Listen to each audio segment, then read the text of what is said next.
Good afternoon. My name is Timothy Lee, and I'm a mining analyst here at Red Cloud Securities. We welcome Azincourt Energy President and CEO Alex Klenman and Trevor Perkins, the Exploration Manager, to speak to you today. Azincourt is exploring for basement-hosted uranium deposits in the Athabasca Basin. The East Preston property is located immediately south of Nextgen. Alex, you have 15 minutes, and then we'll have a 5-minute Q&A at the end of the session. Attendees, please feel free to ask questions using the Q&A link below. Take it away, gentlemen.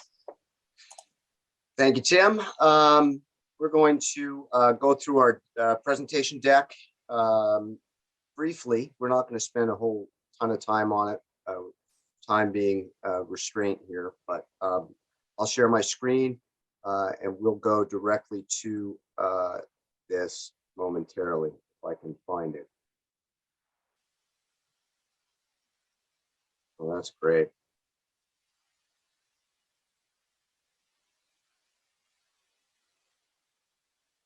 There's our screen. Here we go. Thank you. And I'm not getting something's going on here. Okay. As you can see, I don't have it on the full screen, and but that'll do for now. Azincourt is a uranium exploration and development company. We're based in the Athabasca, the Western Athabasca. We have a disclaimer here. Let's go there. There we go. Disclaimer standard. There's a lot of what we say which is forward-looking, and there is the disclaimer to get there. We're in the business of alternative energy, of sourcing and fuel supply, and that is being done through obviously uranium exploration. The supply-demand scenario that we're looking at is quite obvious. I don't need to go through that. Anybody who's probably attending this understands that or has been exposed to what we're facing. This isn't out of left field. If you've been following the space for the last decade or less, you would know that we were headed towards this supply-demand deficit, and that's where we're at today. Quick look at management. Myself, I've been in the business for quite a while. I'm involved with financing, some marketing, and build teams in and around good companies. Trevor joined us last fall. We needed somebody who has firsthand exploration experience in the basin, and more importantly, discovery experience. And that's what Trevor brings. You can check out his bio on our website or quickly read it here before I switch slides. But he's had a number of successes, and we're happy to have Trevor on board. Here we go with the rest of our directors. Ted O'Connor, longtime chemical guy, knows the business quite well, particularly knows the basin. Paul Reynolds, another geologist, one of our directors, very knowledgeable guy, and Vivian, our CFO. We know from existing contracts and existing builds and existing supply, just really what's going on. It is what people say it is. Why this bull market hasn't taken off earlier is a bit of a head scratcher, but we're sort of at a fork in the road.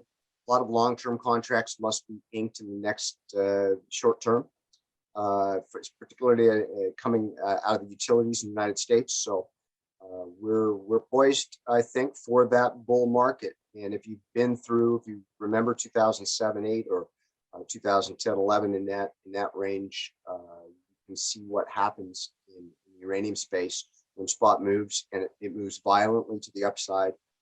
Evaluations typically escalate right along with it. Our projects, in particular, East Preston project, we have earned our way towards 70%. Earn took place over 4 years. We spent $2.5 million in expenditures and paid $1 million in cash. Even in the throes of that bear market we're coming out of, we managed to get the work done. It wasn't always easy raising money, and particularly the prices we may have wanted to raise the money, but we stuck to our guns in terms of getting that controlling interest in East Preston. It's a 25,000 hectare project in the Western Athabasca, obviously a well-known area for uranium deposits. We have 25 kilometers of prospective exploration corridors that we're going to drill. We've just literally begun to start that process over the last year or so. And we're in a great area in terms of where East Preston is. The next slide or two will show you that. We also have a small group of projects in Peru. It's not a main focus of ours. It's more of a grassroots, earlier stage play for us, but we really like the area. There's a lot of base metals and energy metals and even precious metals on the plateau we're on down there. So that's a project we'll work more or less over time as we continue to develop East Preston. East Preston is right here, obviously, in the Western Athabasca. The Athabasca itself is really a phenomenal uranium hotspot, really unique. Highest grade uranium deposits in the world can be found there. And obviously working in Saskatchewan and Canada, great stable political climate. There's no issues in terms of jurisdictional concern. Our immediate neighborhood looks kind of like this. We're here. Our neighbor on the Preston, we're East Preston, that's Preston. Orano and Sky Harbor and Dixie are the JV operators on Preston. You can see Next Gen, Fission, Pure Point, everybody's in the neighborhood. There's, billions in market cap and just in their immediate area. So there's a reason why companies are there. Canalaska being an Cameco. It is the right place to find uranium deposits. East Preston itself, quite a large position. It has, as I mentioned, multiple drill targets. The next slide or two will show you exactly how, and I'll let Trevor walk you through the more technical slides coming up here. But if you're going to look for uranium deposit, this is the right place to do it. Anywhere in the Athabasca, obviously. We like the Western Athabasca simply because you don't have to drill 600, 700, 800 meters or more. We're looking typically at 150 to 200 meter holes. There's less overburden on the fringes of the basin where we are, so that it plays into us quite well. It's not a huge costly endeavor compared to some of the other places in the basin to drill. Trevor, you can take it away now. Let me know when you want to switch slides. I'm all ears. Thank you. All right, thank you, Alex. So we'll start here. So the East Preston project, as Alex alluded to, is in the Western Athabasca Basin, just outside the edge of the sandstone margin for the basin. We've completed several geophysical programs over the property. We started with airborne VTEM and various ground HLEM and gravity surveys to help us develop our targets. The initial target we were looking for is graphitic conductive packages, as shown in the figure here on this slide. We can see where we've got our areas of high conductivity, which typically are associated with graphite and structures, which are the primary target for unconformity associated and basement uranium deposits. So next slide, Alex. So this is the similar area shown on the previous slide, zoomed in a little bit. Here we're showing ground gravity surveys that we completed. And the gravity survey typically also highlights where we see structures. Where you're going to see a structure gives you a gravity low. So we want to see where that conductivity and the gravity surveys line up to help us focus in. Next slide, Alex. So this slide here, we're showing the airborne VTEM surveys for the property that were run a few years ago in 2019. You can see the areas I mentioned that we highlighted. We have our A trend, our B trend, and a few other anomalies on the property, but those are the main focus right in the middle there. The A trend extends across the whole central portion of the property and is the most conductive trend on the property. Next slide, Alex. Zooming in on the A trend, you can see on the closer up view, we've actually got a few different zones on that trend. We've got our A zone, AB zone, and the G zone. To date, we've drilled 4,100 meters in 17 holes on the property. This drilling has confirmed the presence of our thick graphitic package in the basement associated with these structures. And we do have evidence of multiple cross-cutting structures potentially coming through here. We want to focus in on where these cross-cutting structures come through and cut our conductive packages, as this gives us the great ground preparation we want for the deposition of uranium. Along this trend, we've also intersected some trace element. Our trace element geochemistry has highlighted that we're elevated in base metal pathfinders, as well as some elevated uranium as well. So we know we're on the right track. Next slide, Alex. So for the 2021 winter drill program that we ran this winter, we had initially planned a 10 to 12 hole program, but due to unforeseen weather and unusually warm weather and an early onset of our spring breakup, we had to cut the program short after 5 holes. These 5 holes, as I mentioned earlier, and shown on this slide here, they do show evidence of our structures and our thick graphitic package. We are still awaiting for our lab results to come back for this data. We expect it anytime, hopefully within the next week or so. Good. Let me jump in there. Yeah, one of the things, because I've been communicating quite regularly with a fair amount of shareholders, there's a lot of curiosity as to how we can move forward to make up the missing meters. We wanted to do 2,500 meters. Obviously, the rapid spring breakup interrupted that. And people say, well, you could have stayed, you could have done this, you could have done that. The reality is we're working in a very sensitive area. And what we didn't want to do, we had a lot of ice crossings, which are fine in the dead of winter, but a rapid melt really it affects the integrity of those ice crossings over rivers and really water supply, hunting, fishing, and water supply for the locals, First Nations and others who live in the area. So the last thing we wanted to do was run the risk of dropping a piece of heavy equipment into a water supply. Permitting is a process that we go through. If we were gambling and risking that and something went wrong, you can bet that permitting and consultation would not have gone well from that point on. So we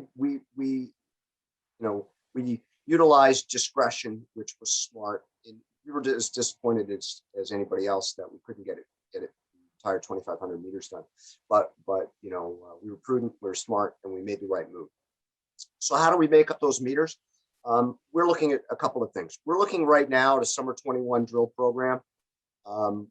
We've done budgets. We're in consultation with First Nations. We're permitted, so we can drill. We don't have to wait for permits. We just really have to navigate helicopters, areas that won't be completely disrupted. That the summer months in this area, there's a lot of cabins, a lot of hunting and fishing going on that obviously aren't as used or in the winter. So we have to be careful and pick targets that are priority targets, not just to drill anything just for the sake of drilling, but to drill priority targets that are accessible and less impactful on the local community in the summer months. So we're going through that process right now. If all goes well, we should be able to greenlight something later in the summer, July or August. We'll let the market know as we move along in that process. Regardless of that, we will be doing an expanded 21-22 drill program. We've been averaging, 5 to 10 holes a year for the last couple of years. As we've noted, we've gotten 17 holes completed. We would really like to ramp that up to 20 or more holes or 30 holes a year. That's kind of or more if we're lucky. So we will be doing an expanded drill program in the winter 21-22. We'll get a nice early start. We'll be drilling first couple of days of 2022, and we expect that to be a long drill program, quite different than what we've been doing in the past. But we're ready to go. We're funded, we're permitted, and we're able to get that going. There's really nothing in the way at this point. We'll get through consultation, eager parties if they're willing. So I wanted to make sure that I got that out there in terms of this what are we going to do to make up those holes, and what are we doing moving forward? There's our plan, and we're going to stick. So, Tim, if I'm out of time, tell me. Nope, you got another minute here. Okay. Quickly, Escalera Group in Peru. This is the Picotani Plateau. There's a lot of base metals, Rio Tinto, Plateau Energy Metals up here, a lot of big companies in the area. We did a little bit of work over the last few years. We picked up some great samples, 8,000 ppm uranium in this particular rock right here. That's quite a robust sample. So there's two trends clearly on the property. There's a little bit of lithium down in this the southwestern portion. We'd like to get back on the property and see what we can find down here, particularly on the lithium. I think that's really interesting. But there's certainly 6 or 7 kilometers of trend here showing really good uranium at surface. So we'd like to get back there at some point, and I think if we're able to, we'll do it this August. There's our cap structure.